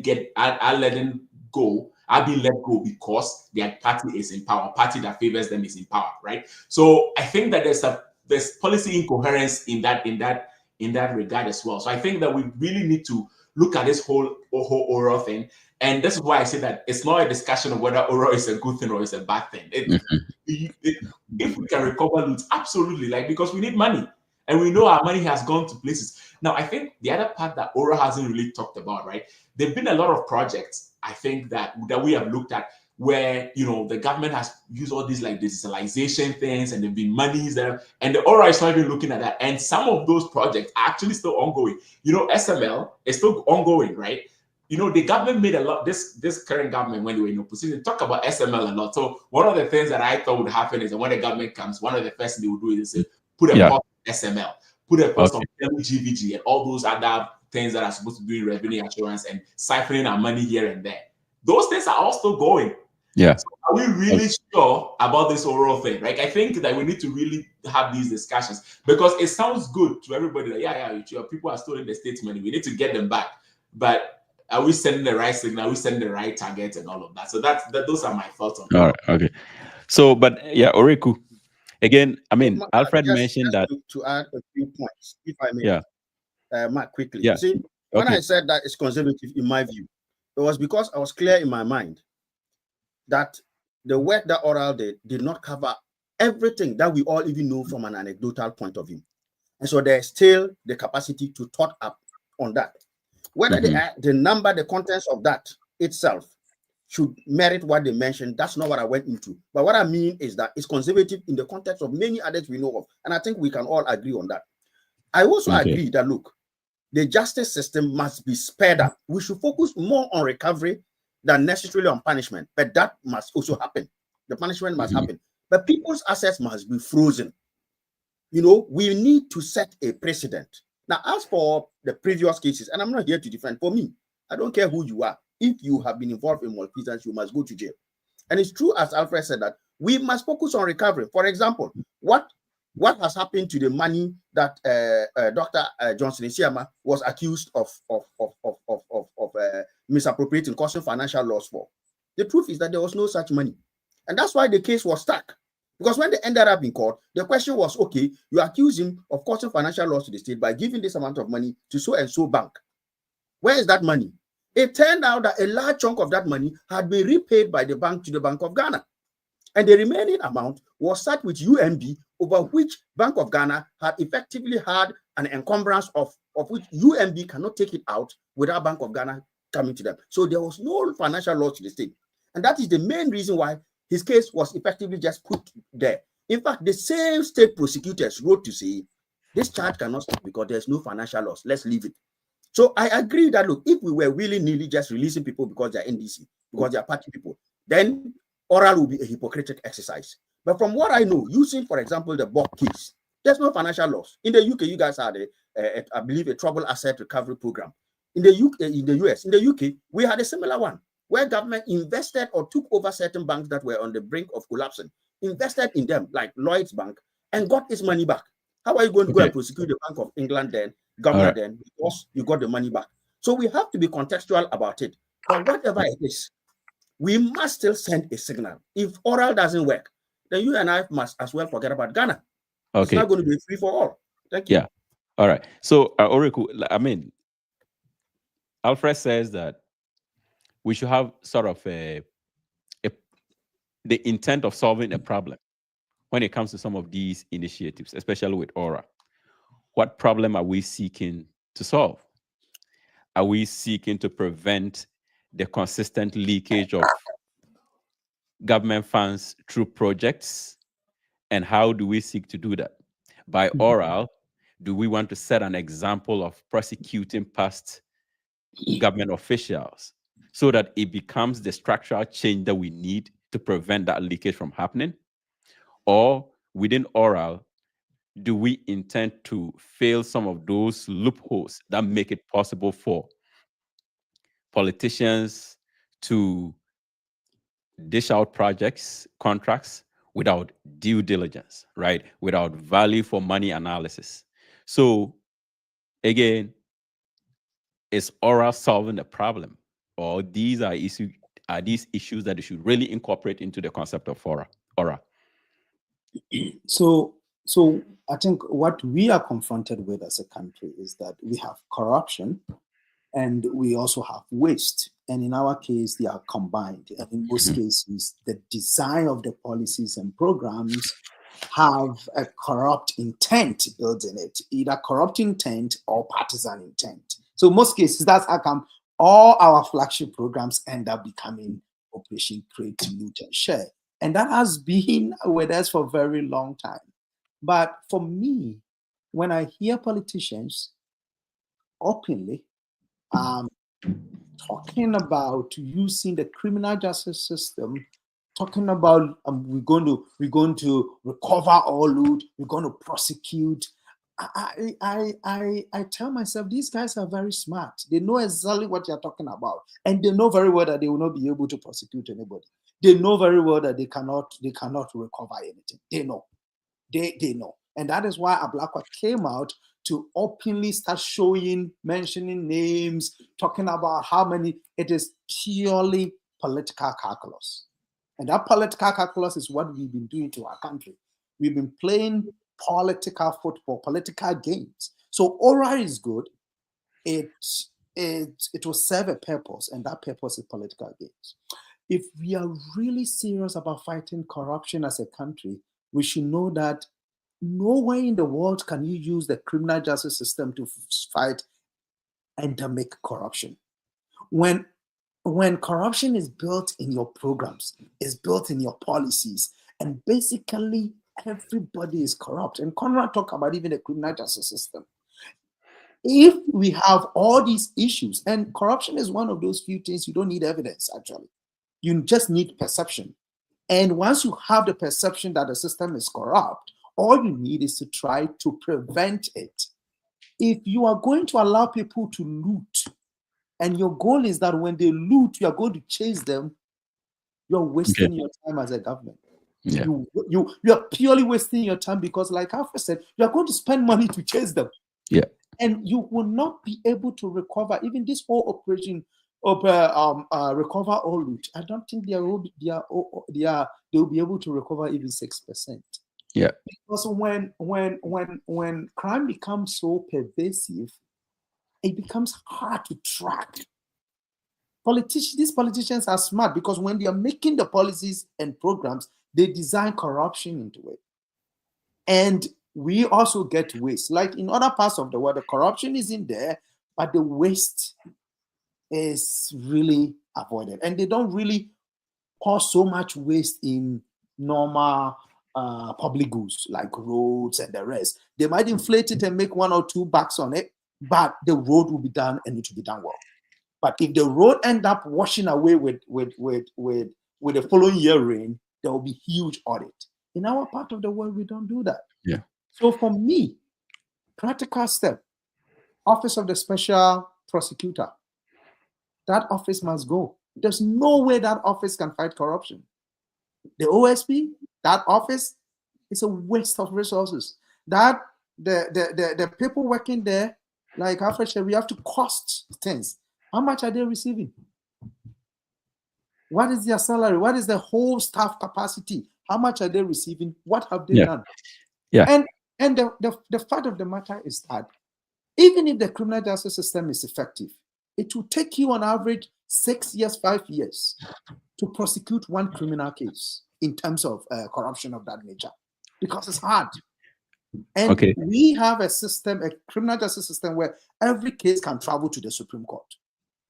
So even if you have a solid case, you have all the evidence, it's still going to be hard to prosecute one person.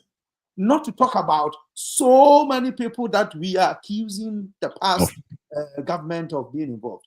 I believe that if we really are serious, if Mahama is really serious about resetting the country, we can take up basic steps to first prevent anybody from his administration from engaging in corruption. He shouldn't think that if the loophole is still there, his people are not going to take advantage of it. They are going to. They are human beings. They are going to take advantage of it. What are they going to do to prevent it? So that if he still want to go on to the aura and chase the past government, that is allowed. He should do that. But if they haven't stopped the bleeding and the bleeding is still going on, and they are going around to chase, then that to me is not a proper use of our money, and the reset is not going to happen. So these are some of the practical things that anybody who wants to fight corruption does. The only reason why we don't have a lot of corruption cases in some parts of the world is that they prevented it. It's not that the people don't have the... they prevent it from every step of the way, right? Because you can work in the bank and you will never see $2,000. They prevent even your ability to see cash. They have cameras, they've invested in that. So we shouldn't even allow people to be able to steal money. And when we have new programs coming on, without even looking at the previous programs and what resulted of it, we have new programs, we have new ideas, and when politicians, once they assume office and they start bringing in a lot of things in Ghana, we have to think about it. Yeah, like now, coming out that even the SHS numbers. SHS, the numbers were inflated. And it's shocking. And it means that if it's inflated, it means that the money that they were paying. Exactly. How are you going to retrieve that? How are you going to retrieve that money? Yeah. How are you going to retrieve but how do we prevent it from happening in the first place? And going back to that point, look, I read Kwame Nkrumah's book. Mark, quick one. Just before you go far, you see, when we ask the question, how are we going to retrieve this thing? One thing I'm very clear, at the risk of sounding like the happy-go-lucky, Sunni-eyed, perpetual optimist. Yeah. Follow the money. You see, even where we say, oh, this is not corruption, they are just abusing the system. So I'm supposed I have ordered 1 million paper clips. And so I didn't know there was 100,000 paper clips in there. Look, if you follow the money, let's put it 2 scenarios. Yeah. As I am a public officer, you should be able to have a full audit of my accounts wherever they are, whether they are in Ghana or anywhere. And if you are then able to see any unexplained money coming from somewhere, follow that money. Because I can tell you for free that behind that 1 million excess paper clip order, somebody is giving me a kickback from somewhere. Yeah, but Ghana, we pay in cash. We deal with cash. So we need to be very ruthless on that front. Because you see, we have in the name of, how many asset freezes have you seen by politicians in Ghana? We take them to court and leave their assets in their account earning even interest. So but they don't put most of their assets in their names. Yes. Good. But you deal in cash in most of the things. These politicians are always carrying Ghana must go. All of them across the board. You see, in Western jurisdictions, you find they'll tell you politically exposed person. A judge is a politically exposed person. Your entire family. So if you are a judge and I am your cousin, and I go to open a bank account, I am a politically exposed person. If you follow the that's money, what you have to few do, thieves will Conrad. put their money Conrad, you in guys have to do somebody's that. listen. Yeah. You see, so So that is where we have to be ruthless and go down that route. If my father is a politician and the government comes and freezes his asset, they should follow me too. Mhm. If you see that Yeah. is my salary in that account, I'm free. If you see unexplained money there, I must Mhm. enjoy the consequences. Suffer the consequences as I enjoy Conrad with my is father. in the UK. You go to Ghana. You know, so we Yeah. need to be ruthless in that particular approach. If we don't do that, because a lot of the things, look, some of them, you guys in the States will call them a slam dunk. This NSA thing, why my own government has not even called those people, locked them up and thrown the keys away until we know why, I don't understand. It's a clear, straight case. Yeah. You bring to Parliament 180,000 and you go and put in 150. We don't care who puts it at first. All Yeah. of you, the accountant, the bosses, all of them, catch them, lock them up, freeze all their accounts. They will start talking, Yeah. trust me. Yeah. And one of them will sink. And But then how we are you get going to into do the that? You got Yeah, to but that's not. But that's not going to. So Look, this is the but- other thing with the it will aura. work Right? because That's you the see, other thing with aura. our bodies have got a lot of power. We have, Yeah. look, But the police, Conrad, all but these Conrad, bodies fire on each yes, other. Conrad. You see what we do to each other as politicians. We Yeah, go and Conrad. arrest you on a Friday or night Mhm. so that you don't have bail. Look, Conrad, if we but- keep Conrad, doing but this, it- and not just to the politicians. Yeah. 1 second, Mark. Yeah. I would like NDC to lock up NPP and NPP to lock up NDC. You know who's going to Yes. benefit? The Ghanaian. The Ghanaian, yes, Because no, absolutely, if I know yeah. that when No. NPP come, they will do to me as they are doing to NDC, the NPP guys now. The fear of God will be in me. So we must push. that is really not the that is The not the civic case. society must push for it. That will not be You rational. know, if when I know I Brian consume, Samuels was telling you, the reason corruption is paramount in a part of the world is because the civil society just looks askance and say, well, they are all the Yeah, same. Let but them Conrad, the thing is, detecting those malfeasances are not built into the system. So what you are saying right now Mark, is they are. I'll tell you why. no. Look, they okay, are. let me. Forensically. Yeah. Look, and because- our banks, first a of lot all- of our banks, they know what is happening. You can't move 1 billion Ghana cedis in Ghana in cash. Yes. Somebody in some bank somewhere, and when you catch the manager who signed and put that exemption for it to pass through, they must also go in the slammer. Whether they benefit I or not. agree that punishment would do some of the work, right? But we can't entirely put it on punishment. We have to tackle some of the systemic inadequacies that allow that to happen to begin with. Look, I agree with you. You see, I used to believe, but I don't disagree with systemic issues. Conrad, the problem is, you know, a lot of our policies come from the West. We actually copy and paste. Go to the public procurement authority. Yes, but that's the reason. People circumvent them. Yes, right? but that's the problem, right?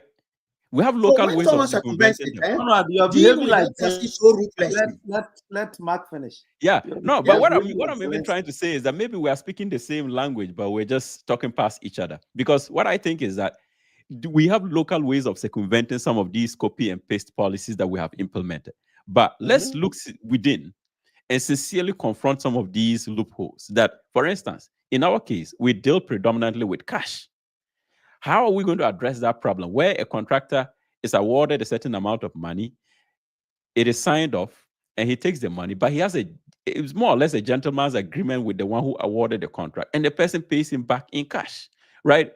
There are some of these problems. How do we address that problem? How do we prevent it from happening? And as an auditor in the banking world, let me tell you for free. No, correct. But I just wanted to conclude that perhaps these are some of the things that perhaps maybe oral should incorporate so that we know that we are addressing a problem that is persistent and it goes beyond one administration to the other, right? You can come and prosecute them and the other guy comes and doesn't. And then we go back to the same problem. And I'll give an example. Kwame Nkrumah's book, Working with Rawlings, he recounts a situation where they arrested a young man who was working with the Attorney General's department. In fact, he was stopped at one of those military days stops, right? Military stops. And they inspected his car, they searched his car and found guns in the trunk of his car. Now, that was an entirely different matter. It raised security issues, it was a military regime and so, and then they started investigating the guy and they found out that he worked at the Controller and Accountants General Department. And this guy was siphoning money, writing fake checks and cashing them. And then they decided to do an audit. And the audit turned out to be like a grand conspiracy. It went all the way to almost all the secondary schools across the country. The Bezos were in cahoots with officers at the Accountants General Department. And they were, so when they started investigating, at some point, Kwame Nahoy says that he had to tell Rawlings that, look, if they don't stop this investigation, they are going to collapse the entire public service of Ghana. So at some point, the ones that were found to have stolen large amounts of money were dismissed. They prosecuted a couple of people here and there. They decided that they will take a name and shame approach by publishing the names of the people who were found culpable of some of these acts. And that's where the thing ended. And so maybe they could have solved the problem from that point. Look, if the entire public service is coming down and you have to change every single clerk because of that, so be it. It would have sent a shock. I mean, I agree with you. System. Yeah. No, but you see, I just wanted to add something small. We have all the copious laws. The few that I know of, my interest in these areas. Look, if they come to your house and catch you with $100,000, you should not be keeping that amount of money even in your house to begin with. Yeah. But what do we do? Look at the case of Cecilia Dapa. If it was in a country, the law would have been enforced. The money will be retrieved. You have to come and prove where you got that money. We let it go. So, no, see, all right. I think we generally all agree. But I want to say, if you walk into your bank now in Ghana and go and withdraw 100,000 Ghana cedi, those transactions are reported daily to the what? Central Bank. Yes. Every single such transaction. So if a person who's a contractor goes there and withdraws 1 billion in cash and you want to follow, you can follow. It is about the appetite of not just of the professionals, the political class to actually take advantage of the system that are in place. We have seen this too much. Look, one small example, and I will stop making too much noise. The last time there was, a very funny story in one of a corruption paper I was reading as part of some work I was doing. World Bank came and did a biometric payroll system for us under the IPPS thing. And they enabled the biometric verification before payment. They went away and came back for post-review. They found out the problem had doubled. You know what happened? Somebody decided they should show them how to create an exemption, right? For every rule, there's always yes. As soon as they were gone, the system was working fine as they proved it. They went and made the exemption now the rule. And by the time they came out the next time, the problem had got worse. What happened to them? Okay. So those mechanisms are there. We just have to enforce the little we have first before we add more. Otherwise, red tape will take over. Yeah. So for example, Conrad, Ora is talking about state lands. Land. Yeah. An executive instrument right now, from the president can come out and say, henceforth, nobody, we don't care whether it's politically exposed person, we don't care whether it's a foreigner or not, should sell or buy state land. And after that, follow up with proper legislation so that we know that the state lands are secure. Because what's the point in even selling state land? The land is going to be there in perpetuity. So what is even the point in selling it? My answer to you is this. You see, that was done. And in fact, the current law says when government takes land from the people and no longer needs it, you can't sell it. You give it back to the original owners. If I were the president, unfortunately, I am not, I would go beyond what you have said. Every single piece of state land since the Fourth Republic started, whether NDC or CPP or whoever, civil servants or judges, we fully audit them. At the time it was sold to you, was it at value? On what basis did you get that land? Should you have got that land? If we need to take it back, we'll take it back and give you the amount you paid.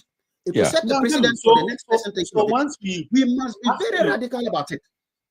So that, look, all these lands in Achimota Forest and everything that have been sold out, if you are buying that land, you know you are committing an illegality because that land doesn't belong to government. When government doesn't need it, they should return it to the original owners, not sell it to you. So if you tomfoolery, look, most people buying them, why do they go and buy that land when there are other lands in the private sector? So normally, for example, the Achimota Forest, what they did was, that's why Ghana, you don't need these clauses. What they did was they first allowed the first owners, the traditional owners, to make the appeal, and I think they declassified, for want of a better word, some portion of the land and gave it out to these owners, and these owners quickly sold it to individuals, those politicians who wanted it. So it was kind of an agreement.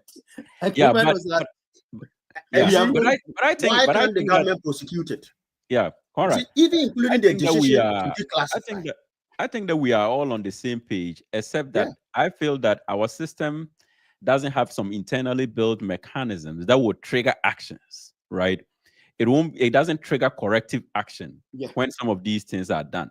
And for me, if you want to solve a problem, do it in such a way that automatically, if there's an action that is contrary to what is the desired behavior, it should trigger an action. Mark, and we can do it. Mark, so the people who should trigger are nose deep, neck deep. Yeah, but head deep in the yes, but that's what I'm saying, that we have to really confront it on a serious level, whereby it might not necessarily, it might have to be decentralized in some shape or form. And for me, that's where I disagree with the general idea of copying and pasting external laws and assuming that these are laws that work elsewhere, and so we should have them, and we take them for granted that they are meant to solve certain problems, right? But for me, let's look within ourselves and say that, look, this is the way contractors behave. How do we prevent contractors from being able to take money from the awardee of a contract and then go back and give them a cut? We can look within ourselves and really find solutions to that kind of problem. And for me, I think oral, in addition to prosecuting past perpetrators of corrupt acts, should also try to seal the loopholes that made it possible for them to steal in the first place. And that way we will say that we are solving this problem. And when the government leaves office, we can conclusively say that they addressed this problem that has bedeviled us for decades. Yeah, I think that right. That's my own point. Yeah, but I don't think there's a Ghanaian who disagrees that past corrupt officials shouldn't be brought before the law. I think we perfectly agree with that. But the approach is where I personally have a problem. I feel that let's see the problem that we are solving. Yeah. I think I think so, in the spirit of like, how do we prevent the loot in the first place of happening? One of the things I also think we need to be happening is that we need principled politicians. Yeah. I say that in the sense that not always, you don't necessarily have to toe party lines all the time. So for example, SML, right? How come nobody in the NPP spoke against SML? Because we all knew that SML was getting this money, not adding any value in the downstream petroleum sector, but was getting paid all this money to the extent that the finance minister, Ken Ofori-Atta, wanted to give them even more contract in the upstream, right? We can talk about so many examples where it's almost like everybody, because civil society will talk, but the government will always see them as like civil society is just aligning with the opposition, right? So within the party, like within the ruling party, how come we cannot have some kind of dissent happening? Because we see this and then they will later tell us, oh, they did not agree with the position, but you stayed on, right? Like you were a minister, like recently in a province here, like a minister resigned because they didn't agree with the province's procurement practices. They just resigned.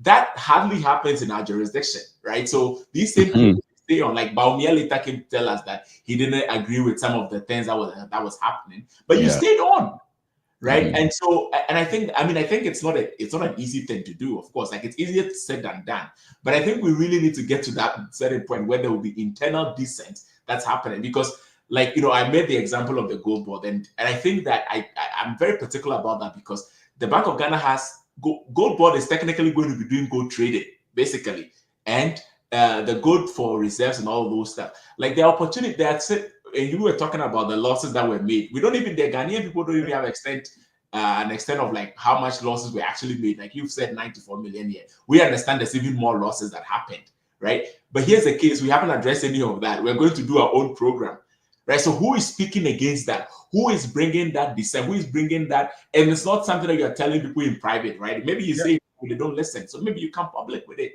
so that then people can be able to support that. But if we just stay on and continue on with all these, then the rot is just going to continue. So I think in terms of checks and balances, that's one of the ways. Like we need the dissent happening within the parties themselves as well.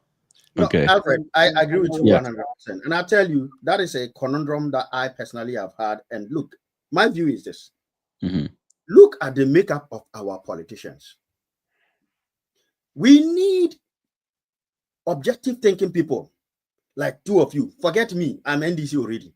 Not that to either pick a party and play an active role, or if you go civic, be part of a strong civic society. I will look forward to civic society holding the feet of the NDC to its oral promises and saying that 1 year, that gold ball, we saw as a loss. We will demonstrate until you investigate them. We will demonstrate until the NSA guys go in. Make the government unpopular if they cannot exact accountability. But you know what we do? If today you organize a demonstration for pay, public workers, TUC, they'll all be there. Organize a demonstration that we should go and retrieve the money from Gold Board or NSA or prosecute anybody. None of them will turn up. And these are the people that make the difference. After all, it is said that the price that the wise pay for not engaging in what? Politics is that they get to be ruled by what? The Greek called them idiots, but I would just use a better euphemism. Maybe Agana will help me. But we need to engage. I think Bryce Simon made the same point. But those of us here, look, you are an objective-minded data analyst. Oreku is an MPP guy, but fantastic. Nana made him go into the closet. No, but let me make the point here. These two fine gentlemen, if they walk into any party, they can speak their mind and walk out. So the price for speaking is very low. Picture me. I finished JSS. I didn't go far. Somebody now puts me in the government. That is my own source of daily bread. If my government is out, I'm in Sahara Desert. No kobo for me to chop. Self-interest will kick in. So that was what I was going to say. It's hard. Yeah. It's really hard. In the UK and everywhere, for example, when you can criticize your government, especially the parliamentary system, but once you criticize, you are walking out. Like so it's the same as Ghana in one way or the other. I think when you criticize your government openly, you should be prepared to walk out. And that is what is happening in Alberta. But they are walking out because while they were in government, they were relying on only their salary, and they can make more money outside the government of politics, than in government. So but in our case, you make more money in government, so it's not sensible to criticize them and walk out. So you will stay, because when you go outside, you will not make money. So but that's if you went into public service to make money. That's the first I'm talking about. So you can walk in, my issue of mind and walk out. Yeah, I just want to say this. My issue of corruption in our political party system actually starts from the political party financing. So, see, Akufo-Addo had an existential problem. He campaigned 3 elections, and one person in particular bankrolled him throughout the 3. And that person, I think the mistake he made was giving that person a finance ministerial portfolio. That was the biggest mistake. Mahama is a little bit smart, but Mahama will be confronted with the same issue, where he has gone for 2 elections. He has been financed most cases by his brother. Forget about the fact that he's his brother. He's a businessman. He will not look down and wait for his money that he invested to just go waste like that. So with time, you see some of these elements pushing you, the president, to make and do certain things, because those people invested in you to get their money back. Even if they are not going to make profit, they have to get their money back. And our political financing arrangement is so expensive, extremely expensive, that to get your money back, you have to do a lot of the things that Oforiatta was doing. And that is what is going to happen to Mahama if we are not really. So it's not him as a person, but the reality of our politics. So we have to look at the whole financing of partisan politics, and we have to do audit too. I think once they finish, like after election, compulsory, we have to audit all these political parties and know where all their money came from. Went. It's going to be hard to audit them because the money is in cash. So that it's hard. It's a tall order, But again, with solutions to problems, we have to strive. You cannot sit and wait for the problems to solve themselves, right? You do a little bit, and then you seal it up little by little, and I mean, it's aspirational, so you can never get it done fully, right? But I like the way this conversation sort of devolved naturally into more of a discussion rather than a rigid white collar type of political talk show. But our time is up, and I appreciate you all coming. But I'll pray for Conrad. I'll pray Let's. for you to get please. a position. Oh, please don't pray that I shall be tempted. But one small thing. No. To get a position Yeah. and go help shake the system a little bit. Mhm. You see, one ray of hope that I hold is this: in 2016, in the face of Ghanaians' view that the government then was not fit for purpose, was corrupt, they rejected it by 900,000 votes. In 2024, in the face of same, if not worse, a resounding almost double that, right? I pray, you see, in corruption studies, they will tell you that ultimately democracy, we know democracy doesn't cure corruption, but at least at the ballot box, it makes politicians begin to think. I do not want my NDC to go and suffer the $3.7 million, 3.7 million vote loss, or catastrophically 20%. So if anybody is trying to take the NDC down by stealing, I will go after them as an NDC man. I think the government, the people must carry on that way. If a government is corrupt, in fact, if it is possible to give them zero, give them zero, so that we all learn as political beings. Yeah. So I think there's that way of hope there. My only frustration is that we only do it every 8 years or every 4 years. We now need to be doing it every 6 months. We should get to a point where a government should resign in the face of gargantuan corruption. Yeah. We should be able to. And the whole country must go on the street and say, out you go. Not your 4 years. This one, we can't take it. Out you go. That is when we will know that we have taken corruption seriously. Yeah. No, well, you're right. And for instance, in the United States, that's one of the reasons why their House elections are held every 2 years, because it serves as a check on House members so that they don't become too do that with Parliament. Comfortable with their positions. I mean, I don't know. It's something that we have to really think about. But they did that for the purpose of go on the Constitutional Review Committee and tell them to change the parliamentary election to be 2 years after presidential, so that the president's mind will always be on the next election. If you engage in any mess, you'll be out in 2 years. If not, you'll get opposition government. I think 1992 we voted on different times. We voted on different times, so we can shift the voting to. So they will still go to 4 years, but we can shift the voting to different times. Plus the presidential term. Yeah, right. And that would be I don't know whether it will solve the problem or not. But and then the other thing is I was going to say was that the party as a corporate body with a certain mindset is beginning to change, because I think, if you look at our political parties right now, there are the authorities within the political parties shift every now and then. And now I'm beginning to see a trend where some people are at the realm and they have an understanding that they are only there for a certain amount of time. And if they get the opportunity, they would loot as much as they can, because they know there's no guarantee the next time around. So that mindset that perhaps the party needs to conduct itself very well, otherwise it will be voted out of power, we may actually be losing it.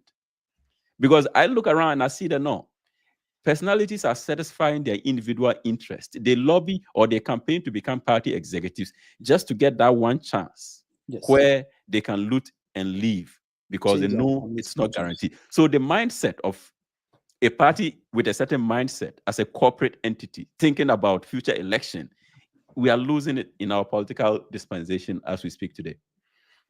Yeah, but I agree. Yeah, but I agree with that. I think we are not, because if you look at some of the mistakes the MPP made, you were thinking, are they thinking about the elections? No. So, for example, 2 weeks or 1 month to the election, you have how do you call it? I think national service people.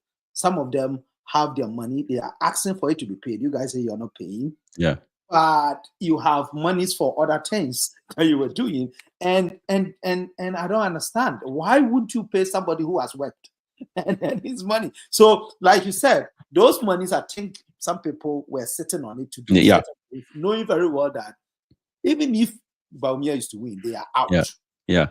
People are If it sitting on is campaign also- money, right? they- But yeah, anyway, they- that's a whole different subject matter. So hey, let's conclude today, and then we'll reconvene again. In fact, so Alfred, thanks a lot for the information that you you brought to our viewers this evening. Continue to do all that data gymnastics that you do. When you go to TV3, then you come here too and sort us out. Yeah, Oreku, you are my man. Anytime I call you, you for show up. You have no choice.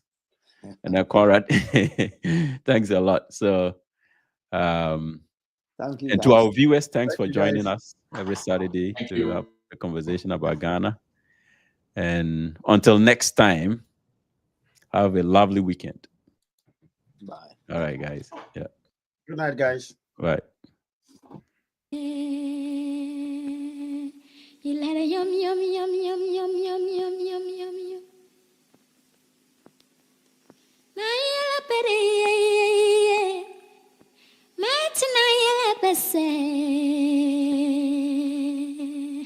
You let it yum yum yum yum yum yum yum yum yum yum. Nayela pere Muna kapera Chora kakisa Bayari hele pere Balungana baire Tupa ani Aimping tuma Masanta tapage Bayu tugutele Masankele yura Babantu biyara Bayari hele pere Bongana baire Tupa ani Asikulga tuma Ikina kine Nkile sikulga kine Titatia Undidle sikulga tia Satasua Nzadle sikulga suwa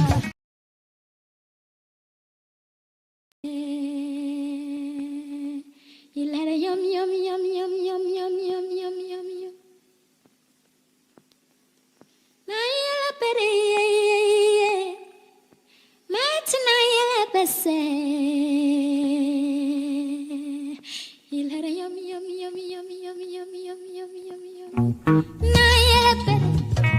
Nayela pere Muna kapera Chora kakisa Bayari hele pere Balungana baire Tupa ani Aimping tuma Masanta tapage Bayu tugutele Masankele yura Babantu biyara Bayari hele pere Bongana baire Tupa ani Asikulga tuma Ikina kine Nkile sikulga kine Titatia Undidle sikulga tia Satasua Nzadle sikulga suwa Korakua Nkole sikulga kuwa Sarasua Nsole sikulga suwa Tinayela pere Nakapere Chora kakisa Bayari hele pere Bongna baire Tupa ani Asikulga tuwa Tupa ani Asikulga tuwa